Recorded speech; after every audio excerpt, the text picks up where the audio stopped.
My name is Duddits and I do builds and stuff, and today I've got a Void Titan build for you today. Very, very good for endgame stuff. In fact, you're pretty much invincible, because in this build we're going to be doing some massive area of effect damage with Severance Enclosure, and on top of that, with this build we're going to be either invisible or have an overshield 95% of the time. The whole build revolves around the Severance Enclosure. This got buffed at the beginning of the season. Powered melee final blows or finishes unleashed a damaging explosion. Finishes and final blows against more powerful targets increase the radius and the damage of the explosion. It got buffed. It does an extra explosion now. They did that at the beginning of the season. But you simply get a finisher and then bang, everything goes boom. And if it doesn't kill them, what happens is it leaves them finishable. It also works with the melee as well. So melees and finishes. Echo of Obscurity is just an absolutely great fragment to run with this one. Finisher final blows, grant invisibility. So you've got safe finishers. As soon as you do that finisher, you're going to go invisible. Plus all the area of effect damage. It is absolutely crazy. Things just go pop, you'll see here. Simple, quick finisher, and all that's going to happen is we're going to go invisible. And then if you notice on the top of my screen as well, my health bar, just watch what happens. I've got a Void Overshield, so we're going to go into that a little bit as well. So just basic sort of rundown of the build. Basically, get something finishable, finish it with your Severance Enclosure. Things just go boom, you go invisible for nice and safe finishes. Another fragment to consider with this one is Echo of Cessation. Finish your final blows, create a burst of void damage that causes nearby combatants to become volatile. So add that to the Severance Enclosure and you've just got an absolutely massive area of effect damage. Really, really good. Bastion is another aspect that I like to pair with this one, because every time you put your barricade down or cast your super, you're going to give you and your teammates a nice crispy overshield. So you're going to have an overshield whenever you put your class ability down, and you're going to go invisible. So you've literally got an overshield with this build all of the time, while you do your finishes as well, which we'll go into a bit as we go along in the video. I've really buffed the invisibility out on this build and the overshields of harder game content. I've also got some clips to show you this working in the GMs and harder content. But basically, get a finisher, get that explosion going, and things are just going boom. Overshield, invisible, what more do you want? A couple of mods that I really like to run are Bulwark Finisher, because what this does, finish your final blows, generate an overshield, it consumes 3 stacks of armor charge, and it gives you a really good overshield. That is absolutely crazy. And on top of that, I also run Proximity Rod. Whenever you do a finisher, you get an overshield while you're performing your finisher, and then on top of that, once you've done your finisher, you're going to get an overshield. So you'll see in this clip here again, and I've repeated the same clip, this overshield is just there consistently. It's really good again for end game stuff, which we'll go into a little bit. You'll see I'm at low health. Get that finisher going. You get your overshield while you're doing your finisher, and an overshield afterwards. Controlled demolition is the other aspect, because we actually want to cause some more damage as well. So every time you hit something with a void ability, it's going to make them volatile. Now this just adds to the Severance Enclosure build as well, the sort of exotic with that, but you can just cause so much damage with controlled demolition. As soon as you hit something with your void ability, going to make them more volatile, and things just go pop like that. Really good. Now a weapon to consider with this one is Heartshadow, because heavy attacks made with full sword energy turn you invisible and fire exploding void projectiles. That with the Echo of Obscurity, finish your final blows, make you invisible. Also work perfectly with this shot in the dark. Remaining invisible grants this weapon increased damage for a brief duration, and it also weakens targets while you're invisible as well. So it's a really good pairing. It's also got a catalyst on there, faster movement while invisible, but we're not really too bothered about the catalyst. But when you add Heartshadow to this, bearing in mind we've got all the safe finishers going on that we talked about, the invisibility, and with this sword you can go invisible whenever you want.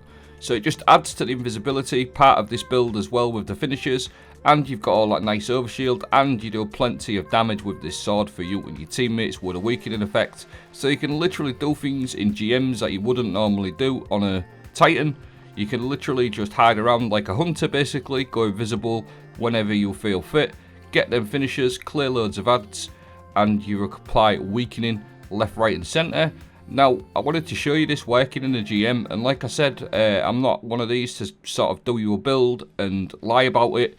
This build, you've literally got an overshield up all of the time, like seriously, and if you haven't got the overshield up, you're invisible, so you're going to be invisible or have an overshield, which is obviously extremely helpful for endgame content. But the best thing about it is the ad clearing capabilities.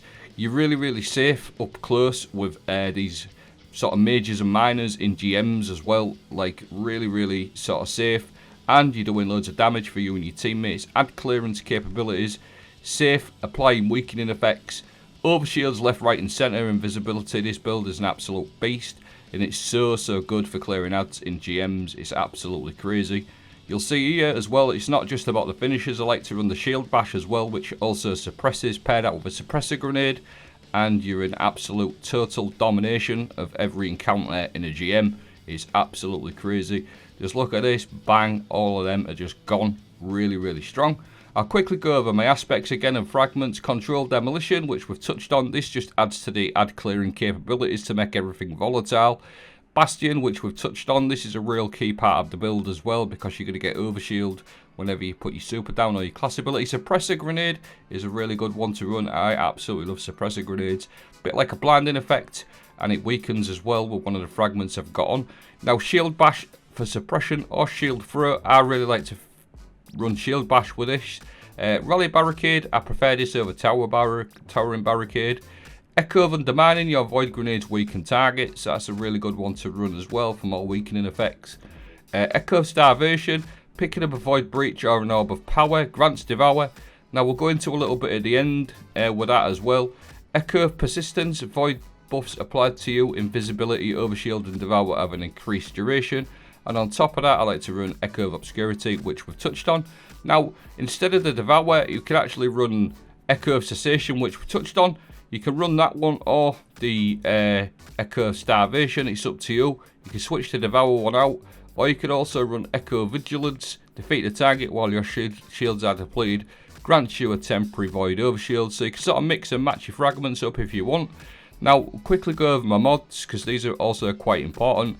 Reaper, shortly after using your class ability, your next weapon, Final Blow, spawns an Orb of Power. Now these two, which we've already touched on, but we'll just go over them. Bulwark Finisher, consumes 3 armor charges for an overshield, and then Proximity Ward, you get that whenever you do your finisher, a nice overshield. Legs, stacks on stacks, every time you pick up an orb, it gives you 2 armor charges instead of 1. That's really important for the Bulwark Finisher. Harmonic Scavenger, because we're running a Void Heavy, it's quite important to get extra sort of ammo. And then Recuperation, replenishes your health each time you pick up an orb. Now regarding the stacks on stacks, charged up works really nicely with stacks on stacks, because you need this, enables you to get the 3 armor charges or 4 armor charges for your Bulwark Finisher. Concussive Dampener is a really good one to run for close-up builds. And then Void Resistance, just because it was Void in that GM, mainly damage in there, but you can pick and choose them as you wish. Firepower, your grenade final blows create orbs of power, and then 2 bolstering detonations to grant class ability when you cause damage with a grenade. That works nice with your Bastion. Harmonic Siphon, rapid void final blows create an orb of power, and I also like to run double heavy ammo finder if I can, because obviously we're concentrating on a void sort of heavy exotic weapon.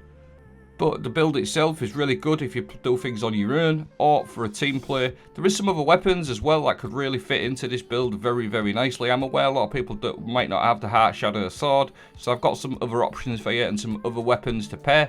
Weapons with Repulsor Brace, for example. Defeating a void debuff target grants an overshield. That's just going to add to the overshield part of this build, so it's an absolutely top tier perk for void builds. A couple of swords. Double-edged answer with Unrelenting. I found that in my vault. That's also a very good sword if you don't have the heartshadow. Paired out with attrition orbs, and that's just like one option. Another option is the one from the Vanguard rewards this season. Chivalric Fire, Repulsor Brace on this one. Really good sword if you don't have heartshadow. Repulsor Brace and destabilizing rounds on this build also feels really nice. So I just wanted to give you another couple of options, some other things to consider with this build. Like I said, I hope you found this sort of build helpful. Let me know what you think. Have a try. I was absolutely amazed how good this is and how safe I felt in a GM. I never felt safer. The only time I've actually felt safer is when I'm on my Invis Hunter and I was sponging and taking so much damage with them overshields. It's absolutely insane, guys. Let me know if you try it out. or if you've tried something similar.